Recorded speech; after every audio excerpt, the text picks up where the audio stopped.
CNN has spectacularly and surprisingly slammed Barack Obama. Honestly, it's not unfair to say if President Obama's going to write a whole post about a peace deal, maybe he should acknowledge the president that brokered it. If Donald Trump gets a peace deal, he deserves the credit. The criticism came after the former president wrote a lengthy post on X that celebrated the end of the war but gave no recognition of Donald Trump's pivotal brokering of the deal. The post read, "After 2 years of unimaginable loss and suffering for Israeli families and the people of Gaza, we should all be encouraged and relieved that an end to the conflict is within sight, that those hostages still being held will be reunited with their families, and that vital aid can start reaching those inside Gaza whose lives have been shattered. More than that, though, it now falls on Israelis and Palestinians, with the support of the US and the entire world community, to begin the hard task of rebuilding Gaza, and to commit to a process that, by recognizing the common humanity and basic rights of both people, can achieve the lasting peace." Donald Trump Jr. lashed out the post, cheekily adding, "I'll finish it for you. Thank you, Donald Trump." Online commentators were left shocked that CNN called out the former president, with this person saying, "CNN calling out Obama, pigs are flying," and this person agreed, saying, "Hell just froze over." In addition to Obama's refusal to acknowledge Trump's part in the peace deal, Anthony Blinken also tried to undermine Trump, which the president called a joke. And they were in places that you don't want to know about. Deep. Some of the top Biden administration folks who were there, like Anthony, want some credit for the peace deal. Blinken says it's good that President Trump adopted and built on the plan that the Biden administration developed. What do you think about that? Everybody knows that's a joke. Look, they did such a bad job. This should have never happened. This wouldn't have even happened. That was weak leadership, terrible. And the same thing with Russia, Ukraine. If just a decent president, not a great president like me, not a great president. If a decent president was in, you wouldn't have had the Russia-Ukraine. And this is, I would say, even more so.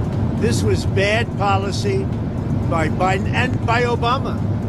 Remember when Bibi came and he begged that you not do what they were doing with Iran? You remember that, right? Begged them. And they wouldn't even listen to him. Everything they did was the opposite what you should have done. And it's nice that they try and take a little credit. That was years ago, and the mistakes were made years ago, and it was both by Biden and Obama. And whilst Obama and Blinken continued to ignore President Trump's groundbreaking strides forward, another former Trump rival is taking the high road. Hillary Clinton praised Trump for the peace.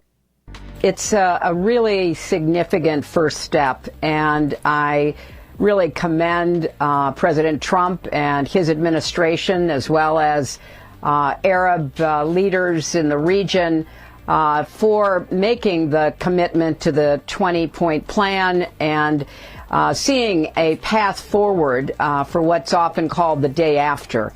And the mainstream media seemingly have no choice but to congratulate Trump on brokering the deal. We've heard it again and again from a number of people today, really giving credit to President Trump for getting this deal over the finish line. What are you hearing from your sources with regard to President Trump's role in getting both parties to sign off on at least the first phase of this peace plan?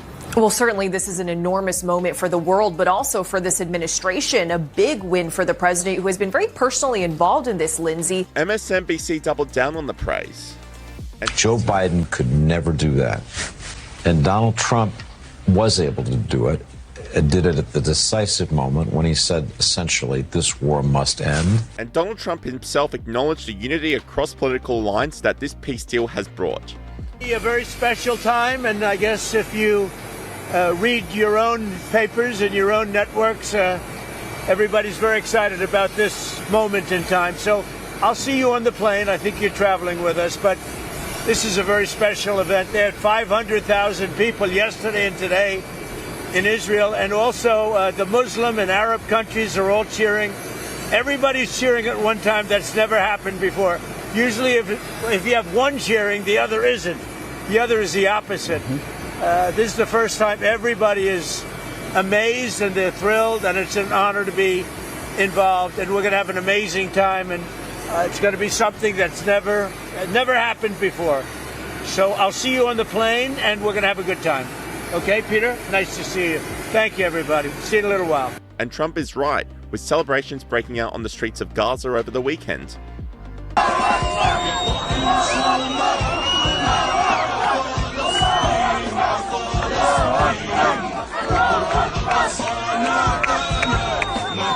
But an end to the war and the release of hostages is not enough for activists of the West, with pro-Palestine protests continuing across the globe despite the peace deal being made, like in Montreal, Canada, where Antifa was chanted.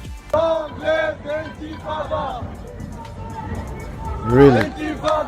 Antifa! Antifa! Antifa! This commentator said pro-Palestinian Islamists take over the streets of Montreal, Canada. Despite the war being over, they say their work is not done and the protests will continue. It was never about Palestine. It's about destroying the... You know, it's rare, very rare, that we see the media break ranks and actually hold one of their own accountable. But this time, even CNN of all outlets had to admit what so many others have tried to ignore. They called it out plainly. If former President Barack Obama is going to post about the historic peace deal, he should at least acknowledge the man who brokered it, President Donald J. Trump. And they are absolutely right. For years, we've watched politicians and pundits rewrite history in real time, as if pretending certain accomplishments didn't happen somehow changes the truth. But this moment was too monumental to spin, too undeniable to erase. Let's be clear, what President Trump achieved was nothing short of historic. It brought together nations that for decades were locked in hostility, nations with wounds so deep that most people believed peace was impossible. Yet, through strength, diplomacy and direct negotiation, President Trump did what no one else had the courage to do. He made peace happen. And what did we see in response? Silence. From the same leaders who love to talk about unity, compassion, and global cooperation. Silence when it came time to give credit where credit was due. Former President Obama's long post about the end of the war mentioned relief, rebuilding, and humanity. All good things. But somehow, the single most important truth was left out. That it was Donald Trump who set the stage, who brokered the deal, and who made it possible. Even Trump's critics, even Hillary Clinton, showed enough integrity to acknowledge the magnitude of what he did. She called it a really significant first step and commended both Trump and the Arab leaders who helped make it happen. That's what leadership looks like. Recognizing progress even when it comes from your rival. But from Obama, not a word. And that's the problem. Not just politically, but morally. Because truth shouldn't be partisan. Peace shouldn't depend on who gets the applause. When someone brokers peace in one of the most volatile regions on earth, that deserves recognition, period. Not for ego, not for politics, but because the truth matters. History matters, and pretending it didn't happen doesn't change the fact that it did. Even CNN and MSNBC had to admit it. They gave Trump credit for what they called an enormous moment for the world. Their own correspondent said it was a big win for the president who was personally involved every step of the way. Those aren't my words, those are theirs. And when you have networks that have spent years criticizing the man, suddenly acknowledging his success, you know it's because the facts are too powerful to deny. Let's not forget, while Trump was negotiating peace, others were sending pallets of cash to regimes that sponsor terror. While he was forging alliances, others were drawing red lines and erasing them. And when Trump's policies actually delivered results, the same people who failed for 8 years suddenly tried to rewrite the story. But here's the truth. You can erase the sight of two historic enemies shaking hands. You can't erase the footage of celebration across Israel, across Gaza, and across Arab nations that never thought they'd see peace in their lifetime. You can't erase the fact that hundreds of thousands of people from both sides were cheering for the same reason. As President Trump himself said, this is the first time everybody is cheering at one time. Think about that.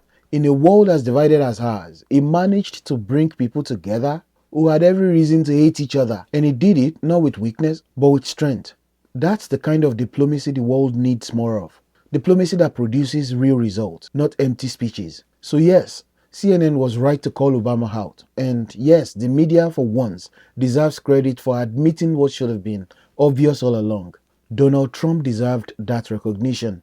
Because leadership isn't about who gets the credit. It's about who gets the job done. And when it comes to peace, Trump got it done. So, while others are still busy posting carefully worded statements, avoiding names, and trying to reshape the narrative, history has already made up its mind. The record is clear. The world saw it. The peace deal happened, and it happened because Donald Trump made it happen. And no amount of silence, spin, or selective memory can change the truth.